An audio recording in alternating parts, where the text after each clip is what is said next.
Hello నమస్తే. గలగల గోదావరి కిందికి తరలిపోతుంటే, గలగల గోదావరి తెలంగాణ నుంచి పక్క రాష్ట్రానికి వెళ్ళిపోతుంటే ముఖ్యమంత్రి రేవంత్ రెడ్డి ఆ నీళ్లను తెలంగాణలకు మళ్లించాల్సి పోయింది. ఆ నీళ్లను తెలంగాణ రిజర్వాయర్లకు మళ్లించవలసి పోయింది. ఆ నీళ్లను తెలంగాణ చెరువులకు మళ్లించవలసింది పోయి ఆయన నోట్ల గలగల బూతులు ప్రవహిస్తున్నాయి. గలగల ఆయన నోట్ల నుంచి మురికి ప్రవహిస్తుంది. నీళ్ళు అడిగిన రైతులను తిడతారు, నీళ్ళు అడిగిన ప్రతిపక్ష నాయకులను తిడుతున్నారు. తెలంగాణ రాష్ట్రంలో ఈరోజు కరువు పరిస్థితి నెలకొంది. తెలంగాణ రాష్ట్రంలో రైతులు, తెలంగాణ రాష్ట్రంలో ప్రజలు మంచినీటి కోసం, తాగునీటి కోసం, సాగునీటి కోసం విలవిలలాడుతున్నారు. తెలంగాణ రిజర్వాయర్లు అడుగంటిపోయినాయి, తెలంగాణ చెరువులు అడుగంటిపోయినాయి. తెలంగాణ రిజర్వాయర్లు, తెలంగాణ చెరువులు విలవిలలాడుతున్నాయి. తెలంగాణ ప్రజలు, తెలంగాణ రైతులు విలవిలలాడుతున్నారు. కానీ ముఖ్యమంత్రి రేవంత్ రెడ్డి ఇవేవి పట్టించుకోకుండా ఆయన మాట్లాడే మాటలు చూసి ప్రజలు విలవిలలాడిపోతున్నారు. ప్రజలు చెవులు మూసుకుంటున్నారు. ప్రజలు ఆ మాటలు విని వాళ్ళ నోళ్ళు కూడా పెగులుతలేవు, నోట్ల నుంచి మాటలు వస్తలేవు. ముఖ్యమంత్రి రేవంత్ రెడ్డి ప్రజల అవసరాలను, ప్రజల కష్టాలను పట్టించుకోవాల్సింది పోయి ప్రతిపక్ష నాయకుల మీద భూతు పురాణం అందుకుంటాడు. ఎప్పుడైనా ఏదైనా ముఖ్యమంత్రి ఇట్లాంటి కరువు పరిస్థితి ఉన్నప్పుడు ఏం చేయాలి? కరువు మీద మీటింగ్లు పెట్టాలి, లేకపోతే మంత్రివర్గం సభ్యులతోటి మీటింగ్ పెట్టాలి, ఒక మంత్రివర్గ ఉపసంఘాన్ని ఏర్పాటు చేయాలి. మంత్రివర్గ ఉపసంఘాన్ని ఏర్పాటు చేసి ఆ నీళ్లు ఎట్లా తీసుకురావాలి? గోదావరిలో మొన్నటిదాకా నీళ్లు బాగానే వస్తుండే, ఇప్పుడు ఆ గోదావరిలో కూడా నీళ్లు తగ్గిపోయినాయి. నీళ్లు ఉన్నప్పుడు వాటిని ఎత్తిపోయామని చెప్పంటే ఆ ఎత్తిపోయకుండా ఆ నీళ్ళని కిందికి ఇడిచిపెట్టిండు. ఆంధ్రాలో ఎల్ నినో ప్రభావంతో ఆంధ్రప్రదేశ్లో మాత్రం ఆ నీళ్లు పుష్కలంగా ఉన్నాయి. ఆ నీళ్లు వాళ్ళు పుష్కలంగా వాడుకుంటున్నారు, వాళ్ళ రిజర్వాయర్లు నింపుకుంటున్నారు, వాళ్ళ కృష్ణా బేసిన్ని స్థిరీకరించుకుంటున్నారు, అద్భుతంగా చేసుకుంటున్నారు. కానీ ఇక్కడ తెలంగాణలో మన ముఖ్యమంత్రి రేవంత్ రెడ్డి మీటింగ్లు పెడితే చాలు భూత పురాణం అందుకుంటాడు. ఆ మీటింగ్లలో ఆయన మాట్లాడే మాటలు తెలంగాణ ప్రజలు వినాలంటేనే కింద మీద అవుతున్నారు. తెలంగాణ ప్రజలు ఆ మాటలు విని ఈయననా మన ముఖ్యమంత్రి, ఈయననా మనం ఎన్నుకున్నది, ఈయననా తెలంగాణ రాష్ట్రం గురించి మాట్లాడుతున్నది, ఈయననా తెలంగాణ రాష్ట్రాన్ని ఎప్పుడైతే తెలంగాణ రాష్ట్రం ఏర్పడ్డ తర్వాత అన్ని రంగాల్లో అద్భుతంగా రాణించిన తెలంగాణని ఈరోజు ముఖ్యమంత్రి రేవంత్ రెడ్డి దేశంలో ఏ ఇతర ముఖ్యమంత్రి కూడా వాడని భాష, దేశంలో ఏ ఇతర మంత్రులు, ముఖ్యమంత్రులు పక్కన పెట్టండి, మంత్రులు, ప్రతిపక్ష నాయకులు ఎవరు మాట్లాడని భాష, ఎవరు వాడని భాషని ముఖ్యమంత్రి రేవంత్ రెడ్డి ఈరోజు తెలంగాణలో గొంతిప్పి అడుగుతున్న ఒకే ఒక్క ప్రతిపక్ష పార్టీ, ఆ ప్రతిపక్ష పార్టీ మీద ఆయన భూత పురాణం అందుకుంటున్నాడు. ఈరోజు తెలంగాణ ప్రజలారా బరాబర్ అడుగుదాం, ముఖ్యమంత్రి రేవంత్ రెడ్డి గారు మా చెరువులు నింపండి అంటే మీ నోట్ల కంపుని బయటికి వేస్తున్నారు. మా రిజర్వాయర్లు అడుగంటిపోయినాయి, రిజర్వాయర్లో నీటి సామర్థ్యం అడుగంటిపోయింది. సాగునీటి అవసరాలు పక్కన పెట్టండి, తాగునీటి అవసరాలు కూడా తీర్చలేకపోతున్నాయి ఆ రిజర్వాయర్లు. వాటి గురించి ఏమైనా చేయండి అంటే ముఖ్యమంత్రి మళ్ళా అదే బూతులు. యాక్చువల్గా ముఖ్యమంత్రి ఏం మాట్లాడిండో నార్మల్గా అయితే ముఖ్యమంత్రి మాట్లాడింది మేము ఇక్కడ చూపెట్టాలి. కానీ ఆయన మాట్లాడిన మాటలు, ఆయన మాట్లాడే భాష, ఆయన ఉపయోగించే పదాలు సామాన్యంగా టీవీలు అందరి ఇళ్లలో డ్రాయింగ్ రూమ్లో ఉంటాయి. ఆ డ్రాయింగ్ రూమ్లో వాళ్ళు టీవీలు చూస్తున్నప్పుడు వాళ్ళతో పాటు వృద్ధులు, పిల్లలు, మహిళలు వీళ్ళందరూ కూడా చూస్తుంటారు. కానీ ఆ మాటలు ఒకవేళ మేము ఇక్కడ చూపిస్తే మా టీ న్యూస్ లెవెల్ పడిపోతుంది, టీ న్యూస్ క్రెడిబిలిటీ పడిపోతుంది. అందుకే ఆ మాటలు మీకు చూపిస్తలేము. అంత బూతు మాటలు మాట్లాడతాడు, అంత భయంకరంగా విషం జిమ్ముతుంటాడు. నోరు తెరిస్తే చాలు చంపే భాష, సచ్చే భాష ఇదే వస్తుంటుంది. ముఖ్యమంత్రి రేవంత్ రెడ్డి గారికి యాక్చువల్గా అసలు తెలుసో తెలియదో తెలంగాణలో రిజర్వాయర్ల పరిస్థితి ఏంది, తెలంగాణలో నీళ్లు ఎట్లా ఉన్నాయి, తాగునీటి అవసరాల కోసమైనా ఉన్నాయా? రాబోయే 2-3 నెలల్లో వర్షాలు పడకపోతే తాగునీటి అవసరాల కోసమైనా, తాగునీటి అవసరాలు తీర్చే నీళ్ళైనా మన దగ్గర ఉన్నాయా? లేకపోతే ఎట్లా, ఏం చేయాలి? వర్షాలు పడకపోతే భూగర్భ జలాలు కూడా ఇంకిపోతాయి, బోర్లు కూడా పనిచేయవు. మరొక పక్క హైడల్ విద్యుత్ ఉత్పత్తి తగ్గిపోయింది. హైడల్ విద్యుత్ ఉత్పత్తి దాదాపుగా జీరో ఉంది. సామాన్యంగా అయితే ఈ టైంకి హైడల్ విద్యుత్ ఉత్పత్తి మొదలు కావాలి. హైడల్ విద్యుత్ ఉత్పత్తి లేదు. థర్మల్ విద్యుత్ ఉత్పత్తి సగానికి సగం పడిపోయింది తెలంగాణ రాష్ట్రంలో.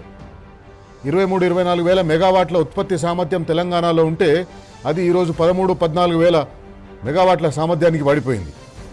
ఇంతటి భయంకరమైన పరిస్థితి తెలంగాణ రాష్ట్రంలో నెలకొంటే రాబోయే రోజులు చాలా భయంకరంగా కనిపిస్తుంటే మనకందరికీ తెలుస్తుంది. గ్రామీణ ప్రాంతాల్లో ఉండే సామాన్య ప్రజలకు తెలుస్తుంది. కానీ ఈ తెలంగాణలో కాంగ్రెస్ పార్టీకి తెలుస్తలేదు, కాంగ్రెస్ పార్టీ ముఖ్యమంత్రికి తెలుస్తలేదు, కాంగ్రెస్ పార్టీ మంత్రులకు తెలుస్తలేదు.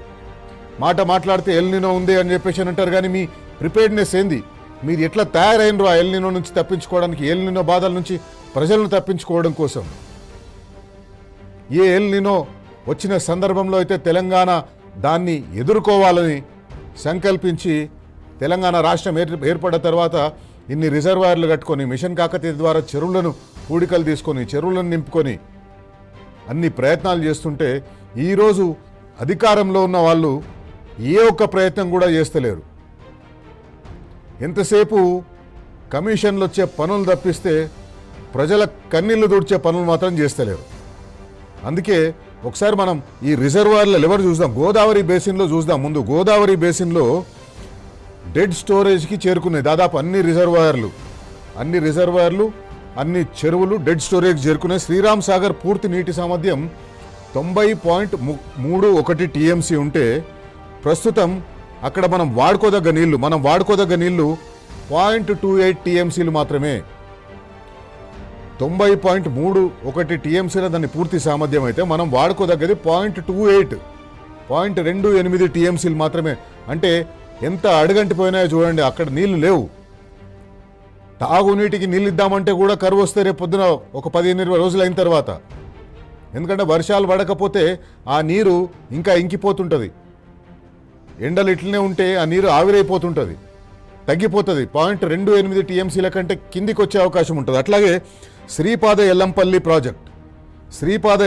ప్రాజెక్ట్ పూర్తి సామర్థ్యం 20.17 టీఎంసీలు ఉంటే ప్రస్తుతం అక్కడ మనం వాడుకోదగ్గ నీటి నిల్వలు 4.54% మాత్రమే ఉన్నాయి. అంటే అక్కడనే కొంచెం బాగుంది ఎల్లంపల్లి దగ్గరనే. అందుకే బీఆర్ఎస్ పార్టీ చెప్పింది కన్నేపల్లి దగ్గర మీరు నీళ్ళు ఎత్తిపోయండి, రిజర్వాయర్లను నింపండి అంటే వీళ్ళు వాటిని నింపకుండా భద్రాచలం కొట్టుకపోతుంది, రాముడు కొట్టుకపోతాడు, ఇట్లాంటి దుర్మార్గమైన మాటలు మాట్లాడుతుంటాడు. మిడ్ మానేరు పూర్తి సామర్థ్యం 25.87 టీఎంసీ, అక్కడ ఉన్నది 1.17 టీఎంసీ. అంటే అది కూడా అడగంటిపోయింది, అక్కడ కూడా నీళ్లు లేవు. లోయర్ మానేరు పూర్తి సామర్థ్యం 24.07 టీఎంసీ అయితే అక్కడ ఇప్పుడు మనం వాడుకోదగ్గ నీటి విలువలు ఎల్ఎండి అంటారు, లోయర్ మానేర్ డ్యామ్, అక్కడ మనం వాడుకోదగ్గ నీటి నిల్వ 3.60 మాత్రమే ఉంది. ముఖ్యమంత్రి రేవంత్ రెడ్డి గారు ఈ లెక్కలు చూడండి. ఈ లెక్కలు మీకు అధికారులు ఇచ్చినా కూడా మీరు చూస్తుంటారు. ఉత్తమ్ కుమార్ రెడ్డి గారు ఈ లెక్కలు చూడండి, మీరే చూడాలి ఈ లెక్కలన్నీ. ఇది పరిస్థితి. అగ్రికల్చర్ మినిస్టర్ తుమ్మల నాగేశ్వరరావు గారు, వ్యవసాయ శాఖ మంత్రి తుమ్మల నాగేశ్వరరావు గారు, మీరు కూడా చూడండి వీటి పరిస్థితి మీరు చూసి ఏమైనా చేయండి ప్రజల కోసం. విలవిలలాడిపోతున్నారు, అల్లాడిపోతున్నారు. సింగూరు జలాశయం పూర్తి సామర్థ్యం, సింగూరు నుంచి హైదరాబాద్కు మంచినీళ్ళు వచ్చే ఏర్పాటు ఉంది. సింగూరు జలాశయం పూర్తి సామర్థ్యం 29.91 టీఎంసీలు అయితే ఇప్పుడు అక్కడ మనం వాడుకోదగ్గది 3.66 టీఎంసీలు. అంటే ఒక 15-20 రోజుల మట్టుకే తాగునీటి అవసరాలు తీర్చగలిగే వాటర్ లెవెల్ అక్కడ ఉంటుంది. ఆ తర్వాత అది కూడా ఉండదు. నిజాం సాగర్ పూర్తి సామర్థ్యం 17.80 టీఎంసీలు అయితే అక్కడ మనం వాడుకోదగ్గ నీళ్లు ఏం లేవు, 0.63 టీఎంసీ. అంటే ఏం లేనట్టే అక్కడ. నిజాం సాగర్ ఎండిపోయింది. నిజాం సాగర్లో క్రికెట్ ఆడుకోవచ్చు, పోయి నిజాం సాగర్లో పిల్లలు పోయి కబడ్డీ ఆడుకోవచ్చు. కడెం ప్రాజెక్టు పూర్తి సామర్థ్యం 7.60 టీఎంసీలు అయితే ప్రస్తుతం వాడుకోదగ్గ నీటి నిల్వలు 0.22 టీఎంసీ. అంటే అది కూడా అడుగంటిపోయింది, అది కూడా ఎండిపోయింది. దానివల్ల కూడా ఇప్పుడు మనం దాని మీద ఏం ఆశలు పెట్టుకోలేం, మనకు ఏ రకమైన ఉపయోగం కూడా అక్కడ ఉండదు. కృష్ణా బేసిన్లో ఒకసారి చూద్దాం. కృష్ణా బేసిన్ అంటే మొత్తానికి పాలమూరు, రంగారెడ్డి, నల్గొండ జిల్లా.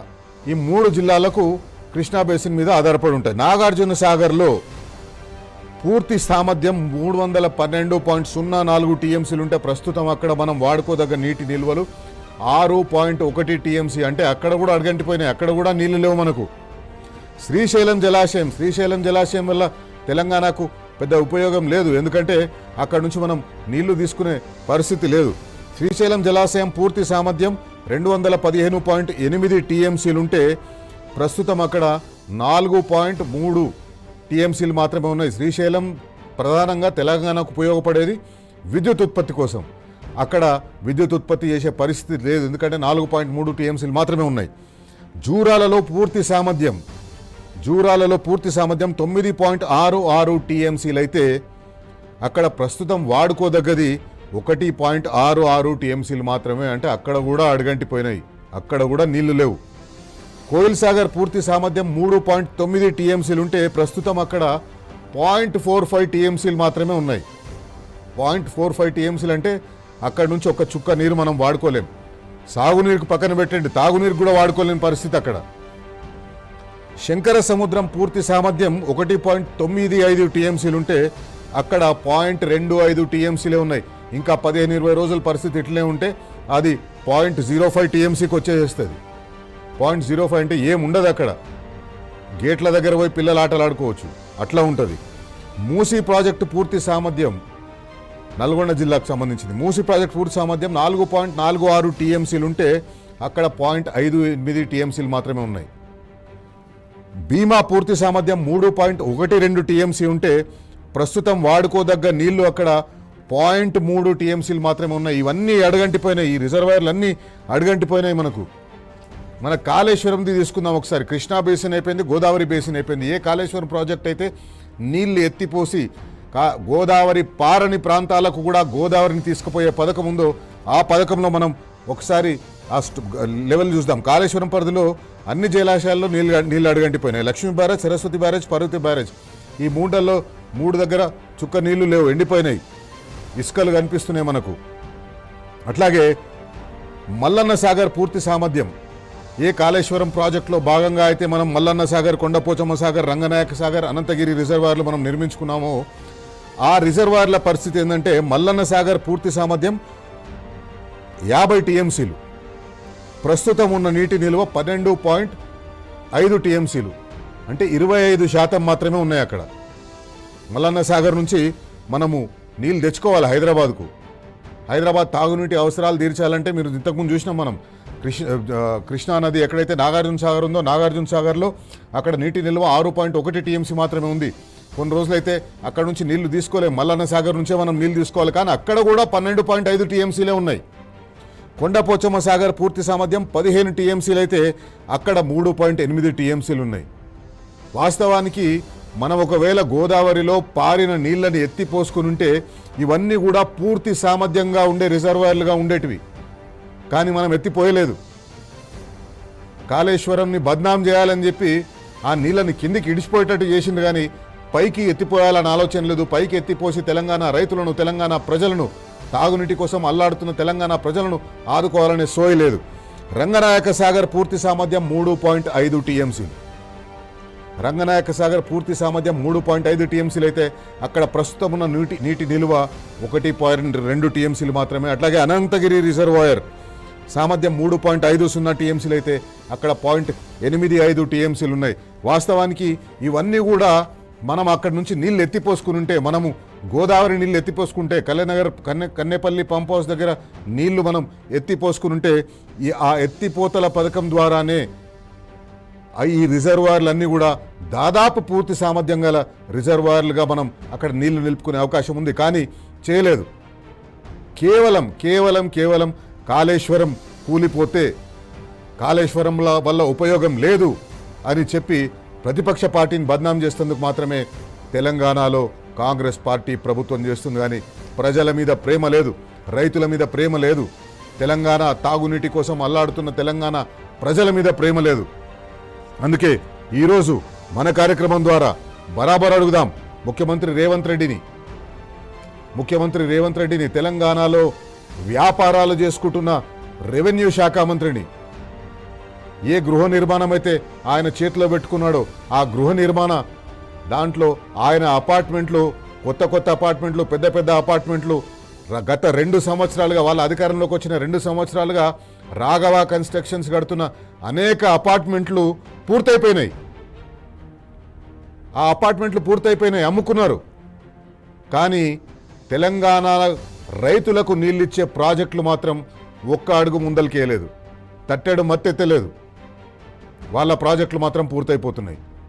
ప్రజలను మభ్యపెడుతందుకోసం హైదరాబాద్లో క్యూర్ పరిధిలో ఇందిరమ్మ ఇండ్లని కొత్త డ్రామాకు తెరలేపిండ్రు. ఆ ఇందిరమ్మ ఇళ్ల డ్రామా ఎంత మోసం అంటే, ఇందిరమ్మ ఇళ్ళు అంటే కేసీఆర్ ఇచ్చినట్టుగా డబుల్ బెడ్రూమ్ ఇళ్ళు కట్టించేసి ఫ్రీగా ఇస్తారనుకున్నారు. కానీ ఈరోజు పైసలు కట్టించుకొని 6 లక్షల రూపాయలు కట్టించుకొని 6 లక్షల రూపాయలు కడితేనే మీకు ఫస్ట్ ముందు ఇల్లు కావాలి అంటే మీరు అప్లికేషన్ పెట్టాలంట.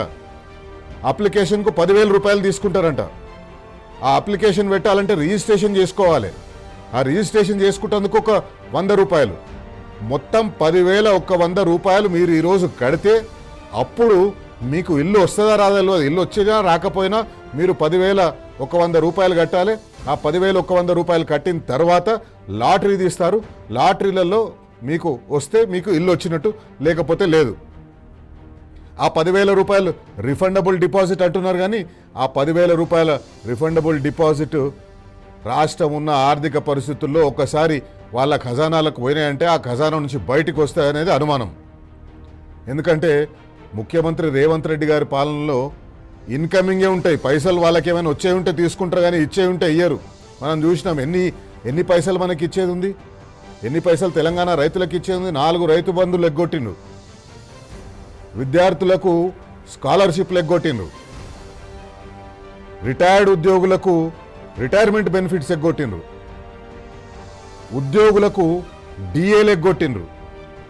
మనకి ఇచ్చేది ఉంటే వాళ్ళకి ఏది గుర్తురాదు, వాళ్ళకు తీసుకోవడం ఎట్లా, ఆ తీసుకున్న పైసలు ఎట్లా తీసుకోవాలి, ప్రజల నుంచి ఎట్లా పైసలు తీసుకోవాలని దాని మీద మాత్రమే సోయింది. కానీ మనకి ఇచ్చేది లేదు. కాబట్టి ఆ ఇందిరమ్మ ఇళ్ళు క్యూర్ పరిధిలో కట్టే ఇందిరమ్మ ఇళ్లలో మీకు ఆ 10,000 రూపాయలు కడితే మీకు వస్తాయనేది 100% అనుమానమే, ఎక్కడ కూడా నమ్మడానికి అవకాశం లేదు.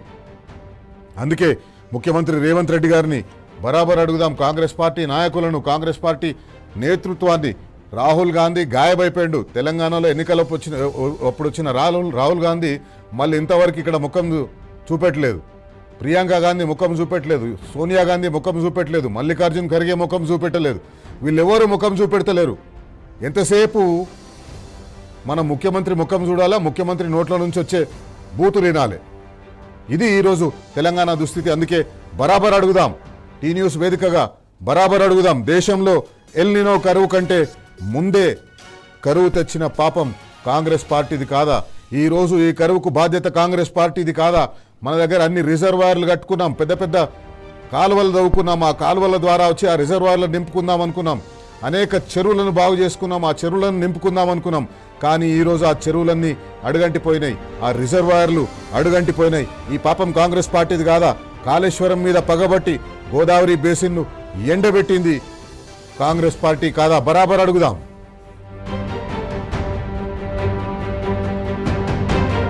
ముఖ్యమంత్రి రేవంత్ రెడ్డి గారు బీఆర్ఎస్ పార్టీ అలర్ట్ చేసింది, టీ న్యూస్ మిమ్మల్ని అలర్ట్ చేస్తుంది.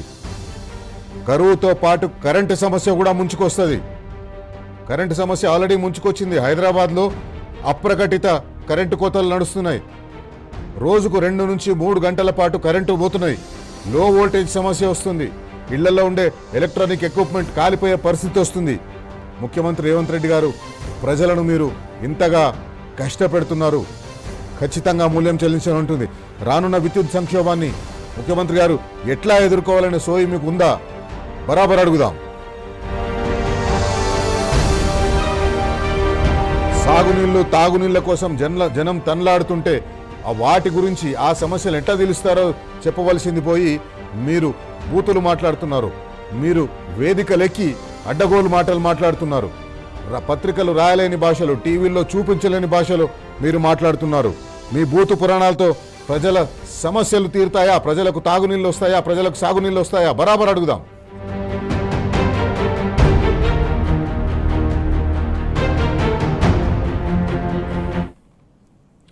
తెలంగాణ ప్రజలకు టీ న్యూస్ తరఫున హెచ్చరించదలుచుకున్నాం. పరిస్థితిని గనక తెలంగాణలో కాంగ్రెస్ పార్టీ ప్రభుత్వం చక్కదిద్దకపోతే, రాబోయే వారం రోజుల్లో ప్రణాళికలు సిద్ధం చేయకపోతే తెలంగాణలో భయంకరమైన కరువు వచ్చే పరిస్థితి ఉంది. కాంగ్రెస్ తీసుకొచ్చిన కరువు తెలంగాణను కబలించి వేస్తుంది, తెలంగాణ రైతులను కబలించి వేస్తుంది, తెలంగాణలో తాగునీటి కోసం ఎదురు చూస్తున్న ప్రజలను కబలించి వేస్తుంది. అందుకే ఈరోజు టీ న్యూస్ వేదికగా బరాబర్ అడగాలని నిర్ణయించుకున్నాం. ముఖ్యమంత్రి రేవంత్ రెడ్డి గారు, ఏంది మీ ప్రణాళిక? ఎక్కడ పోయింది మీ ప్రణాళిక? ఏం చేస్తారు? నీళ్ళు ఇస్తందుకు కోసం ఏం చేస్తారు? సాగునీరు ఇస్తందుకు ఏం చేస్తారు? తాగునీరు ఇస్తందుకు ఏం చేస్తారు? నీళ్లు రాకపోతే, కరువు వస్తే పంటలన్నీ ఎండిపోతున్నాయి. ఈ సంవత్సరం పంటలు ఉండవు. ఎట్లా రైతులను మీరు ఆదుకుంటారు? మీరు రైతులకు ఇస్తామన్న రైతు బంధు కూడా ఇస్తలేరు కదా.